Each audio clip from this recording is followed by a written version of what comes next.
Hi hello welcome back to our channel. మనము maths methodology అయినటువంటి గణిత శాస్త్ర బోధన అభ్యసనం శాస్త్రం 1 టాపిక్లోని మనము గణిత శాస్త్రానికి ఇతర శాస్త్రానికి గల సంబంధం గురించి ఇంట్రడక్షన్ ఇచ్చాను. ఇప్పుడు ఒక్కొక్క శాస్త్రానికి వాటి యొక్క సమన్వయము ఎలా ఉంది, సంబంధం అనేది చూద్దాము. ఇంకా నా ఛానల్ సబ్స్క్రైబ్ చేసుకోకపోతే సబ్స్క్రైబ్ చేయండి, లైక్ చేయండి, షేర్ చేయండి. ఇంకా నా వీడియోస్లో గణిత శాస్త్రవేత్తలైనటువంటి భారతీయ పాశ్చాత్య శాస్త్రవేత్తల గురించి వివరించాను. ఇంకా చూడకపోతే మీరు నా ఛానల్ ప్లేలిస్ట్లో చూడండి, మ్యాథ్స్ మెథడాలజీ టాపిక్స్ ఉంటాయి. ఇప్పుడు ముందుగా నా ఛానల్ సబ్స్క్రైబ్ చేసుకోకపోతే సబ్స్క్రైబ్ చేయండి, లైక్ చేయండి, షేర్ చేయండి. ఇప్పుడు గణితానికి ఇతర శాస్త్రాలకు గల సంబంధం, గణితము భౌతిక శాస్త్రం గురించి చూద్దాము. గణితానికి భౌతిక శాస్త్రానికి అత్యంత సన్నిహిత సంబంధం ఉందంట. చూడండి, దగ్గర సంబంధం ఉంది అంటున్నారు. భౌతిక శాస్త్రంలోనే చాలా విషయాలు పూర్తిగా గణితంపై ఆధారపడినవే. చూడండి, భౌతిక శాస్త్రంలో ప్రతిదీ గణితం పైన ఆధారపడినవే అని చెప్తున్నాడు. ఉదాహరణకు స్థితి శాస్త్రము, గతి శాస్త్రము, భౌతిక శాస్త్రము, అధ్యయన శాస్త్రం పూర్తిగా గణిత శాస్త్రంపై ఆధారపడినదే. భౌతిక శాస్త్రంలోని సమస్యలను గణిత సమస్యలుగా పరిగణించి సాధించవలసిందే. చూడండి, భౌతిక శాస్త్రంలోని సమస్యలను గణిత సమస్యలుగా పరిగణించి సాధించాల్సిందే. ఇక్కడ SU=U2 + ½ AT². ఇవన్నీ కూడా formulas. V² = B² - U² 2AC అంటే ఈ ఫార్ములాస్ని మనము A² - B² రూపంలో చేయాల్సిందే. మనము ఆ విధంగా మొదలైన సూత్రాలు గణితంపై ఆధారపడినవి. పాస్కల్, ఆర్కిమిడీస్ భౌతిక శాస్త్రవేత్తలే అయినా ముందుగా వారు గణిత శాస్త్రవేత్తలే. పాస్కల్, ఆర్కిమిడీస్ వాళ్ళు భౌతిక శాస్త్రవేత్తలు అయినప్పటికీ వారు గణిత శాస్త్రవేత్తలు అన్నమాట. గణితం నేర్చుకున్న తర్వాతనే భౌతిక శాస్త్రానికి వాళ్ళు ముందుగా వెళ్ళారు. ఆధునిక భౌతిక సూత్రాలన్నీ గణితంపై ఆధారపడినవి. ఇంకా మనము మోడర్న్ ఏవైనా ఫిజిక్స్ ఫార్ములాస్ అన్నీ కూడా గణితం పైన ఆధారపడినాయి. కాంతి, ఉష్ణము, ఇవి లైట్ అన్నమాట, హీట్, విద్యుత్ శక్తి, కరెంటు సూత్రాలన్నీ గణితంపై ఆధారపడినవే. బాయిల్స్ లా, చార్లెస్ లా గణిత ఆధారాలే. ఏవి? బాయిల్స్ లా, చార్లెస్ లా గణిత ఆధారాలు. ఉష్ణోగ్రత పెరిగిన పీడనం పెరుగుట మొదలైనవి గణితం పైన ఆధారపడినవే. చూడండి, ప్రెజర్, పీడనం అంటే హీట్, ఉష్ణోగ్రత, టెంపరేచర్. అనులోమానుపాతం, విలోమానుపాతం అనేవి గణితం పైన inverse proportion, direct proportion, inverse proportion అనేవి కూడా గణితమైన విజ్ఞాన శాస్త్ర బోధనలు ఎంతగానో ఉపయోగపడుతున్నాయి. ఇవి చాలా ఉపయోగపడుతున్నాయి నిజంగానే భౌతిక శాస్త్రంలో. అంటే ఒకటి పెరిగితే ఇంకోటి తగ్గుతుంది అని చెప్పడం అనమాట. మనకు కూడా ఏదైనా ప్రాబ్లమ్స్లో వర్కర్స్ పెరిగితే పని ఒక రోజులోనే పూర్తవుతుంది. అదే మనకు మనుషులు తగ్గినారనుకో పని రోజులు పెరుగుతుంది అనమాట.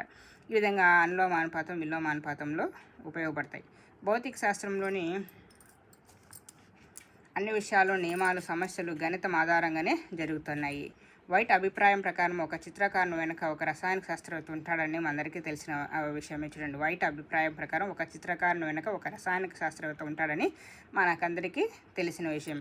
గణిత శాస్త్రజ్ఞుడైన డాక్టర్ జయంత్ విష్ణు నర్లికర్ యొక్క గురుత్వాకర్షణ సిద్ధాంతం వస్తుగత శాస్త్రంలో వస్తువు చలనంపై ఆయన జరిపిన పరిశోధనలు గణిత బోధన భౌతిక శాస్త్రాలకు ఉన్న సన్నిహిత సంబంధానికి నిదర్శనాలు. ఇది గురుత్వాకర్షణ సిద్ధాంతం అంటే గ్రావిటేషనల్ ఫోర్స్ ఉంది కదా, అది సిద్ధాంతం, ఆ తీరం.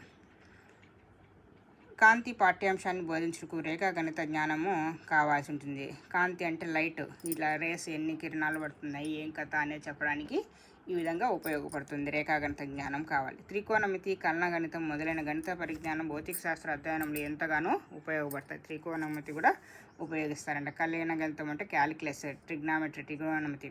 ఒక్క మాటలో చెప్పాలంటే భౌతిక శాస్త్ర అధ్యయనంలో గణిత విషయాలు ఎంతగానో ఉపయోగపడతాయి అని చెప్తున్నారనమాట. ఇప్పుడు గణితం, రసాయనిక శాస్త్రం గురించి తెలుసుకుందాం. రసాయనిక శాస్త్రంలో అనేక విషయాలు గణితంపై ఆధారపడినవి. రసాయనిక సమీకరణ సాధన గణితం ద్వారా మాత్రమే సాధ్యము. చూడండి, రసాయనిక సమీకరణాలంటే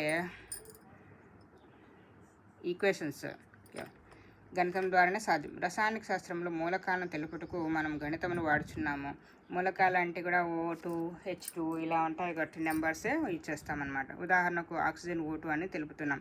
రసాయనిక సమీకరణాలను తుల్యం చేయుటకు గణితం ఉపయోగపడుతుంది. ఇక్కడ బ్యాలెన్స్ చేయడానికి మనకు మ్యాథ్సే కంపల్సరీగా ఉపయోగపడుతుంది. ఆమ్ల క్షార లక్షణాలు నిర్ణయించే pH విలువను గణితం ఆధారంగానే తెలియజేస్తున్నాం. మనకు ఫిజిక్స్ ఆమ్ల క్షారాలు అంటే లక్షణాలను నిర్ణయించే pH విలువ అనేది తెలియజేస్తాం. అది గణితం ద్వారానే తెలియజేస్తాం. వాయువుల ఉష్ణోగ్రత, లవణాల ద్రావణీయతల రేఖాచిత్రాల ద్వారా తెలియజేస్తున్నాము. ఇవి కూడా అంతే. మనము గ్యాసెస్, హీట్ ఇవన్నీ కూడా మనము లిక్విడ్స్, గ్యాసెస్ అంతా కూడా రేఖాచిత్రాల ద్వారా అంటే లైన్స్కి సెగ్మెంట్స్ ద్వారా తెలియజేస్తాం. పీరియాడిక్ టేబుల్ పరిమాణములు గణిత ఆధారంలే. పీరియాడిక్ టేబుల్ అంటే కూడా మనము H2O2 ఇవన్నీ వస్తాయి కదా, ఆటమ్స్ ఎన్ని ఉన్నాయి, మాలిక్యూల్స్ ఎన్ని ఉన్నాయని తెలియజేస్తుంది. రసాయన శాస్త్రంలో పదార్థాల మొలారిటీ, నార్మాలిటీ మొదలైన వాటి గణనలు గణిత సమీకరణ ఆధారంగానే చేయబడతాయి. Morality, normality.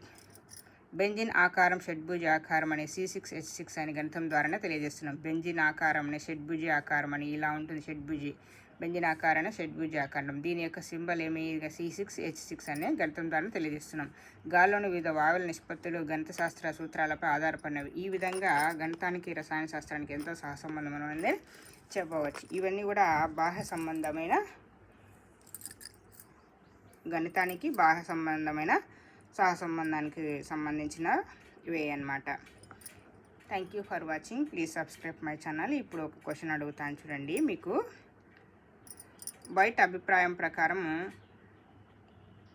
మనము ఒక చిత్రకారుని వెనుక డాష్ శాస్త్రవేత్తలు ఉంటారని మనము తెలుసుకున్నాము ఈ చాప్టర్లో. కామెంట్ చేయండి.